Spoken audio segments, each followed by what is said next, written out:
Muy buenas noches, hermanos. Damos gracias a Dios porque nos da la oportunidad de estar con ustedes en esta noche una vez más.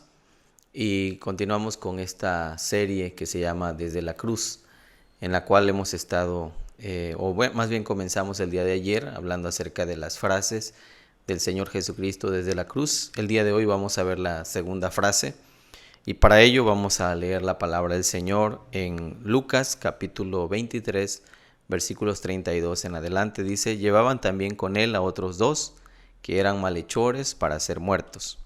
Y cuando llegaron al lugar que se llamado de la calavera, le crucificaron allí, y a los malhechores uno a la derecha y otro a la izquierda. Y Jesús decía: Padre, perdónalos porque no saben lo que hacen.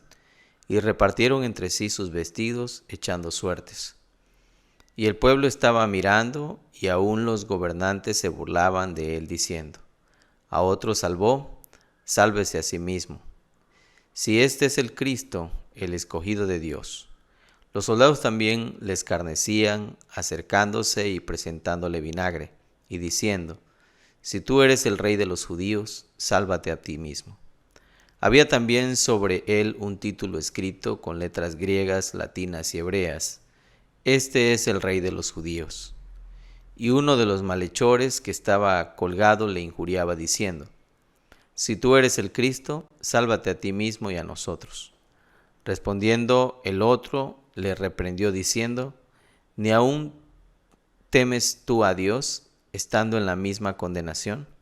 Nosotros, a la verdad, justamente padecemos, porque recibimos lo que merecieron nuestros hechos, mas éste ningún mal hizo. Y dijo a Jesús: Acuérdate de mí cuando vengas en tu reino. Entonces Jesús le dijo: de cierto te digo que hoy estarás conmigo en el paraíso. Vamos a orar. Te damos gracias, Señor, en esta hora porque nos das la oportunidad de poder abrir tu palabra en este día y poder, Señor, meditar en ella. Te agradecemos por esa oportunidad, Señor, maravillosa que tú nos das siempre de escudriñar tu palabra y de buscar, Señor, tu rostro a través de ella. Permite, Señor, que podamos en este momento poder encontrar en tu palabra un mensaje de aliento y fortaleza para nuestra vida. Te alabamos porque eres Dios grande y poderoso y porque tu mano, Señor, siempre nos asiste. En el nombre de Jesús rogamos que tú hables a través de tu siervo y cada uno de nosotros puede escuchar atentamente, Señor, y atesorar tu palabra en nosotros. En el nombre de Jesús te lo pido. Amén. Amén. Bien, hermanos, como decíamos hace un momento, estamos en esta serie de reflexiones acerca de las frases del Señor Jesucristo desde la cruz. Y al mirar estos pasajes de la palabra del Señor, el día de hoy solamente vamos a ver algunos versículos, desde el versículo 39 al versículo 42 de la palabra del Señor, donde la palabra del Señor dice, ¿verdad?, que uno de los malhechores que estaba colgado le injuriaba diciendo: Si tú eres el Cristo, sálvate a ti mismo y a nosotros. Y al mirar este pasaje, ¿verdad?, podemos destacar los siguientes puntos. Primero, esta historia la relata solamente Lucas, no aparece en ninguno de los otros evangelios, solamente está en el evangelio de Lucas. Y es una historia realmente maravillosa que la palabra del Señor nos nos presenta respecto a lo que el Señor Jesucristo hace y logra en la vida de las personas. Este pasaje ha sido utilizado en muchas ocasiones para traer consuelo a las personas cuando a veces a través de su vida no han conocido al Señor. Este pasaje nos alienta a seguir predicando el Evangelio, de tal manera que podemos ver que una persona, aun cuando sean los últimos instantes de su vida sobre la faz de la tierra, aún así tiene oportunidad de salvación. Esto es un aliciente para el pueblo cristiano, sabiendo que la predicación del Evangelio es una tarea que nosotros necesitamos hacer todo el tiempo y que los resultados, que la obra de conversión, la obra de transformación, el llamado para salvación no depende de nosotros, sino solamente del Señor Jesucristo. Así que esta historia nos da a nosotros siempre una esperanza también sobre aquellos familiares que quizá por mucho tiempo nosotros les hemos predicado el Evangelio. Quizá por muchos años hemos estado orando por ellos para que vengan al conocimiento de la palabra del Señor y todavía no ha llegado ese tiempo en que ellos vengan a la obediencia en arrepentimiento y fe delante del Señor. Esto es un aliciente para que usted y yo no dejemos de orar por nuestras familias que no conocen todavía al Señor. Y también debe mostrarnos a nosotros también la tarea principal, que es la tarea de predicar el Evangelio de Cristo. Inclusive, si nosotros consideramos quiénes eran las personas que estaban aquí y de quién estaba rodeado el Señor Jesucristo, el texto dice que eran malhechores. Entonces, lo que podemos ver a través de esta historia es que independientemente de la vida que una persona haya llevado, cuando Jesucristo llega a su vida, se cumple lo que el apóstol Pablo en la segunda carta a los Corintios capítulo 5 versículo 17 nos dice, que es de modo que si alguno está en Cristo, nueva criatura es, las cosas viejas pasaron, he aquí, todas son hechas nuevas. Entonces, al contemplar esta maravillosa y fantástica historia, podemos sacar muchas enseñanzas y muchos relatos que nos van a llevar a nosotros a una comprensión de lo que es el Evangelio. El Evangelio es ese mensaje que incluye la obra de Cristo, que es más bien la obra de Cristo a través de ese mensaje. Es el hecho de que nuestro Señor Jesucristo vino a morir por nosotros en la cruz del Calvario, que nos salvó de la ira de Dios, que el Señor derramó su ira sobre él y que nosotros recibimos por medio de Cristo la salvación. Ahora, esta historia, hermanos, vemos obviamente, ¿verdad?, que nos va a mostrar a estos dos malhechores y que en un principio encontramos de parte de ellos hacia el Señor Jesucristo burlas y todo tipo de escarnios. Al final de este relato o de esta parte, encontramos que uno de los dos delincuentes guardó silencio y se arrepintió. Y en su breve intervención, ¿verdad?, reprendió a su compañero y reconoció su propia culpa. De hecho, él llegó a admitir que él y su compañero merecían plenamente el terrible castigo de la muerte de cruz.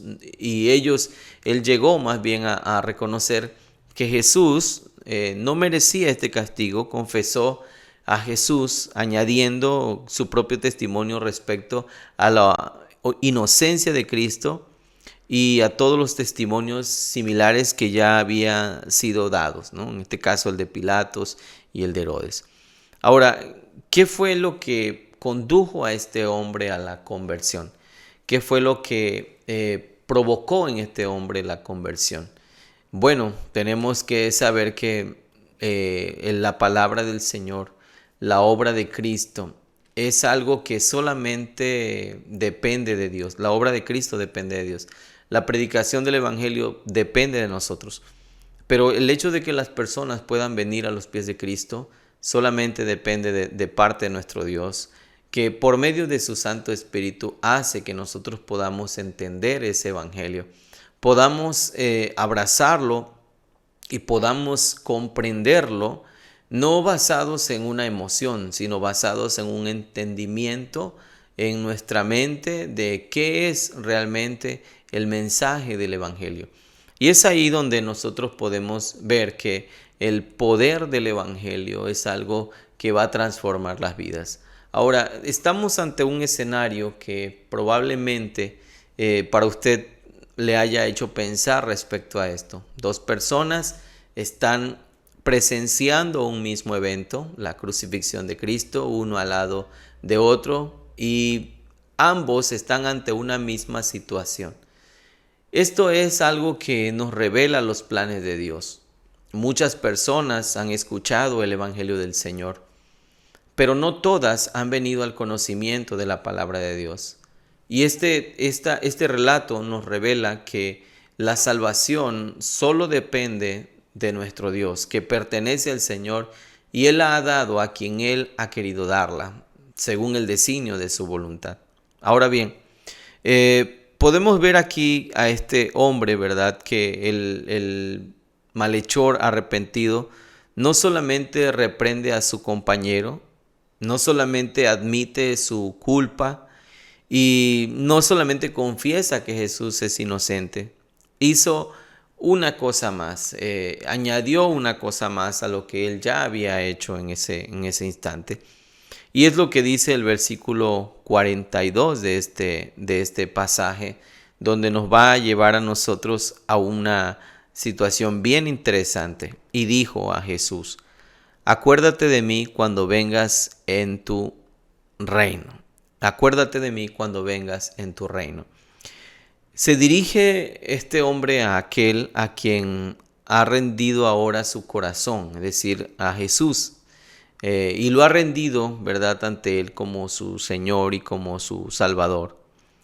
Así que en este sentido, ¿verdad?, podemos nosotros ver que este hombre no solamente tiene arrepentimiento en su corazón, reconoce una culpa, reconoce la inocencia de Jesús, sino también pensaba acerca del carácter de Cristo. Él no está pensando, por supuesto, en una visión como en algún momento los discípulos llegaron a contemplar, como una visión sumamente política y terrenal acerca del reino de Dios, sino en realidad él está pensando que él es el Hijo de Dios. De otra manera, este hombre no hubiese recibido las palabras de Jesús, las palabras que recibió del Señor.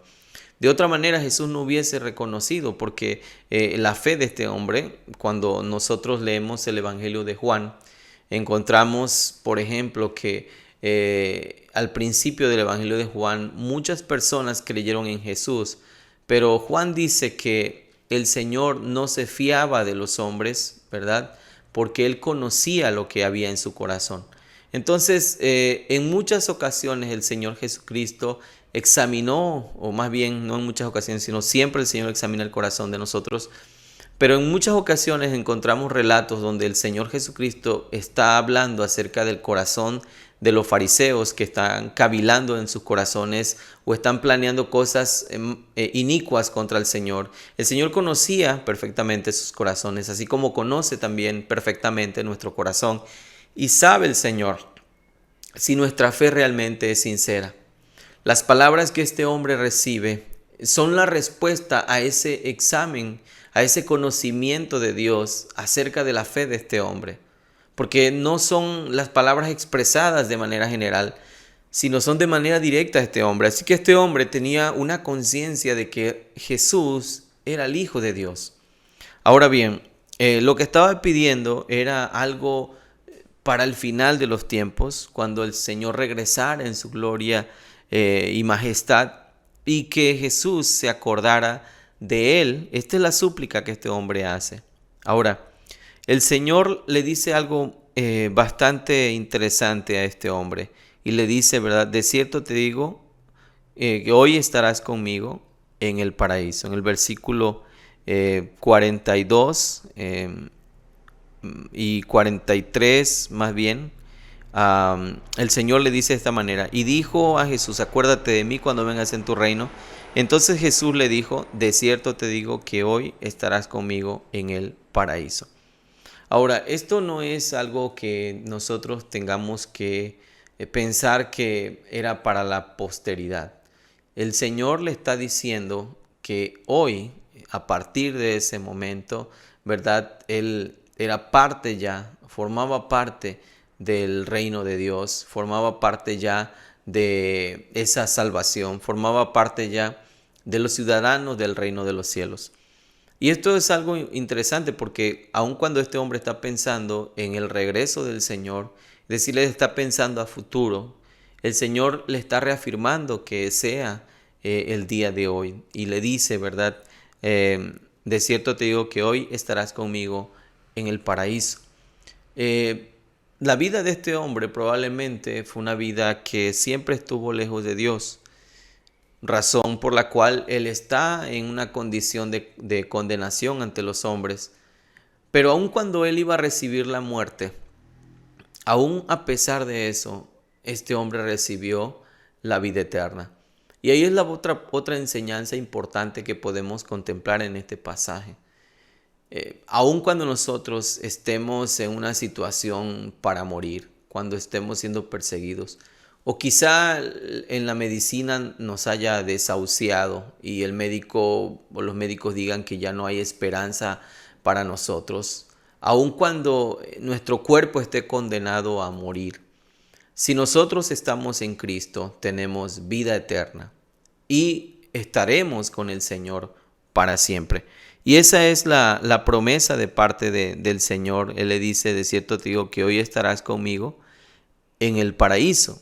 Este hombre había pedido una bendición y el Señor, ¿verdad?, le da una promesa. Ese mismo día, es decir, hoy, estaría con el Señor en el paraíso. Y esa, hermanos, es la promesa que Dios tiene para nosotros. Tal vez has vivido, amigo, toda una vida alejado de Dios. Ahora, no quiero que tomes esta historia como el hecho de decir, bueno, si el ladrón en la cruz tuvo oportunidad al final de sus días, ¿qué a mí? El problema que nosotros enfrentamos es que nosotros no conocemos el final de nuestros días. Puede ser hoy, puede ser mañana, no lo sabemos. Sin embargo, hoy que tú escuchas la palabra de Dios, es el tiempo para que tú puedas reflexionar respecto a tu vida. Ahora, por otra parte, amados hermanos, para nosotros lo más importante no es esta vida. Este hombre estaba condenado a morir. Sabía que en pocos minutos su cuerpo iba a sufrir, iba a morir. Pero este hombre recibió lo que él no había esperado que recibiera en esos últimos instantes. Y es así. La vida del ser humano es así. Porque el ser humano piensa de una manera, pero es Dios quien sale a su encuentro y lo rescata para vida eterna. Así que no postergues para mañana el momento de venir a los pies de Cristo. Es en este día, es en esta noche que nosotros tenemos que venir al Señor en arrepentimiento y fe. Este hombre tuvo la oportunidad de poder arrepentirse instantes antes de su muerte, pero nosotros no tenemos certeza de que vayamos a tener un momento de reflexión antes de morir. La muerte es algo que puede llegar a nosotros en cualquier instante. Pero la promesa de Dios es una promesa de vida eterna. Él nos promete, ¿verdad?, que desde el momento que nosotros hemos creído en Cristo, nosotros ya tenemos la vida eterna, pero todavía no se ha consumado. Ya estamos en esa vida eterna, pero todavía no hemos recibido la corona de justicia. Todavía no se ha ejecutado el fin de los tiempos y todavía no hemos nosotros sido juzgados. Así que, hermanos, necesitamos pensar en esa promesa de Dios, en esa promesa que el Señor le dio a este malhechor. Es la misma promesa para ti. Desde el momento que tú vienes a los pies de Cristo, a partir de ese momento tú ya estás gozando de esa gloria del Señor, de esa bendición del Señor. Por supuesto, estás gozando de esa promesa, estás gozando de esa bendición que se hará efectiva cuando el Señor regrese y cuando el Señor establezca su reino eterno. Estará presente esa promesa y será una realidad cuando el Señor venga y juzgue a las naciones. Pero esta es la promesa de vida eterna. No sabemos nosotros si vamos a vivir mañana, pero lo importante es saber que hoy tú tienes la oportunidad de poder venir a Cristo, no importando cómo haya sido tu vida, si has sido un malhechor, si has hecho cosas terribles, no importa. Es decir, a partir de que tú vienes a Cristo, tus pecados, todos tus pecados son perdonados, porque a eso vino el Señor, para darnos vida eterna. Que el Señor te bendiga. Amén. Vamos a tener un momento de oración, hermanos, para los hermanos de nuestra iglesia, ¿verdad? El día de hoy falleció nuestra hermana Mariquita, como se le conocía cariñosamente. Oremos por ellos. Estuvimos hace un rato con ellos allí, brevemente.